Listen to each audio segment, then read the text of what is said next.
Bonjour, j'ai le plaisir d'accueillir Philippe de Sertine. Bonjour. Bienvenue, vous êtes le directeur de l'Institut de haute finance. Donc vous êtes un observateur, on peut dire, averti du système bancaire et de la finance internationale. On sait qu'il y a beaucoup de réglementations prudentielles qui ont été mises en place depuis 2008. Est-ce que ça vous semble suffisant pour éviter une nouvelle bulle spéculative à l'avenir ? Alors je crois vraiment que tous les travaux autour de la régulation financière, et en particulier en Europe, il faut le souligner, ont été extrêmement importants, extrêmement efficaces et ont modifié fondamentalement le paysage de la finance entre avant 2008 et aujourd'hui. Néanmoins, qu'est-ce que nous observons actuellement? C'est que la régulation ne suffit pas. Pourquoi avons-nous encore un risque de bulle spéculative? Pourquoi constatons-nous aujourd'hui des bulles spéculatives, notamment par exemple sur les indices actions? Eh bien tout simplement parce que la finance doit gérer quelque chose qui a été décidé en amont. C'est un afflux énorme de liquidités décidé par les banques centrales. Actuellement, nous sommes sous un régime où les banques centrales injectent de la liquidité massivement à l'intérieur des marchés. Par conséquent, cette liquidité, à partir du moment notamment où la croissance n'est pas au rendez-vous dans les grands pays occidentaux, eh bien, se transforme en risque de bulle, voire même en bulle réelle, puisque c'est bien le cas, et c'est bien ce qui se produit aujourd'hui. Donc le risque zéro n'existe pas de toute façon. Le risque zéro n'existe pas, mais on va dire que tant que nous sommes dans un régime totalement particulier, totalement artificiel en termes d'intervention des banques centrales, nous sommes en régime de bulle. Et nous devons en avoir conscience. Aujourd'hui, le niveau atteint par les indices boursiers, la une de Financial Times hier le démontrait encore, nous sommes avec des marchés qui ne sont pas explicites par rapport à la situation réelle de l'économie. Alors pour revenir sur le terrain de l'entreprise qui nous concerne ici, est-ce que finalement ces contraintes qu'on a imposées aux banques ne se sont pas transformées en contraintes pour le financement des entreprises, et enfin pour les directions des entreprises et les DAF du coup ? Incontestablement. Et là, nous pouvons parler évidemment au niveau européen. L'Europe est particulière puisque l'Europe utilise beaucoup plus le financement bancaire que le financement de marché, à l'inverse des États-Unis. En Europe, le financement bancaire est dirigé de manière prioritaire, de façon explicite ou non, mais presque explicite, on pourrait dire, vers le financement d'abord des États.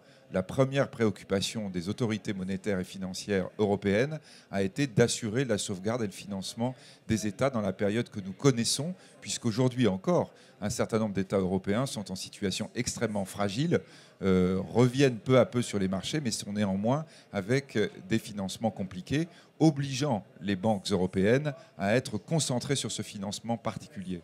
Cela signifie quoi? Ça signifie que par définition, on va dire, on le comprend naturellement, eh bien, le financement de l'économie réelle est plus compliqué.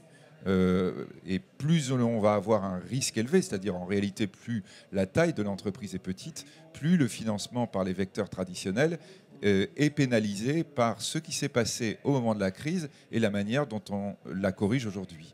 Alors est-ce qu'on peut dire qu'on est sorti de la crise et que ça va s'arranger ou... Nous ne sommes plus dans le dur de la crise, incontestablement. Nous ne pouvons pas considérer que nous sommes sortis de crise tant que nous sommes sous intervention massive des banques centrales. Il faut vraiment le rappeler sans cesse. On est dans ce qu'on appelle des politiques non conventionnelles. Et le terme ici, l'expression a tout son sens. Ces politiques non conventionnelles sont dans l'histoire des phénomènes que l'on n'a jamais connus. On est dans un mécanisme que l'on n'a jamais connu auparavant. Alors évidemment, quand on est en décision opérationnelle au jour le jour, on peut avoir un peu de difficulté à se rendre compte à quel point ce système est artificiel aujourd'hui. Je crois qu'évidemment, on pourra parler vraiment de sortie de crise lorsque ce type de situation sera derrière nous. Pour terminer, vous êtes l'auteur d'un livre qui s'appelle En tout espoir de cause, dans lequel vous observez 4 révolutions. Est-ce que vous pouvez nous en dire un peu plus ? Oui, je crois que ce qui est important à bien sentir par rapport au système économique actuel, c'est que lorsque nous évoquons toutes ces questions de crise et de financement, nous parlons au fond du système ancien, de celui qui est en train peu à peu de se terminer. Ce que nous constatons en même temps, c'est que le système nouveau, le nouveau modèle, a déjà largement commencé. On en veut pour preuve le fait que sur les indices boursiers que j'évoquais tout à l'heure, toutes les grandes stars aujourd'hui, toutes les grandes entreprises, celles qui peuvent lever comme Facebook 16 milliards de dollars pour une acquisition, sont des entreprises qui n'existaient pas au début des années 70, voire même pour l'immense majorité d'entre elles, n'existaient pas au début des années 2000. Donc ça veut dire quoi? Ça veut dire que nous devons nous intéresser aux immenses révolutions technologiques et scientifiques qui se traduisent aujourd'hui par les nouveaux programmes économiques, par des nouvelles entreprises et les entreprises de demain.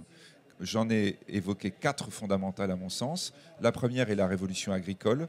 Il ne s'agit pas nécessairement de la révolution verte que nous connaissions dans les années 70, c'est la nouvelle technologie dans l'agriculture. C'est un des grands défis aujourd'hui, nourrir 7 milliards d'êtres humains, 9 milliards demain, 11 milliards après-demain, leur donner de l'eau potable. Nous sommes là dans un des segments les plus importants en termes d'évolution et en termes de retombées économiques.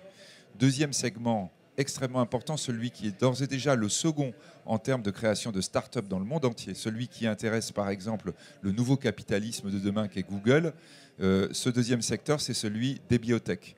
Les biotech sont en train d'exploser littéralement en termes de projets. 3 types de biotech. Les biotech rouges, celles qui s'intéressent à la santé humaine et animale. Les biotech vertes, qui s'intéressent à l'agriculture. Et les biotech blanches, celles qui se développent encore plus vite que les deux autres autour de toutes les applications industrielles. Troisième segment, après les biotech et l'agriculture, l'énergie, et en particulier la transition énergétique. Là, évidemment, il s'agit non seulement d'un enjeu en termes économiques, mais aussi en termes de réflexion par rapport au problème du dérèglement climatique. Il y a, en matière scientifique, de très très nombreuses avancées. Il y a aujourd'hui, on pourrait dire, une sorte d'interférence fondamentale liée à l'apparition du gaz de schiste. Ça fait 4 ans, ça fait 5 ans, pas plus, que la donne est en train de changer littéralement au niveau mondial et en particulier aux États-Unis. Ça modifie beaucoup de choses. C'est une vraie question aujourd'hui qui se pose notamment à l'Europe. Est-ce que nous voulons aller à la transition énergétique? Est-ce que nous voulons la financer?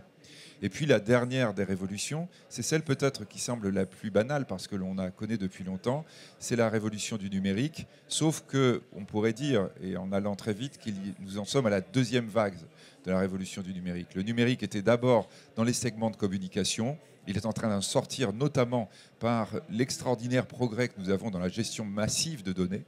La gestion massive de données conduit le numérique d'ores et déjà à se diriger vers tous les éléments de production économique et en particulier de production industrielle, en particulier dans la robotique. On évoque toujours l'impression 3D, c'est très important, et en particulier aussi dans le fait que, un peu comme dans la communication, nous avons maintenant des outils qui sont personnalisés, qui sont extraordinairement sophistiqués, qu'utilise chaque citoyen ou chaque personne à l'intérieur du marché.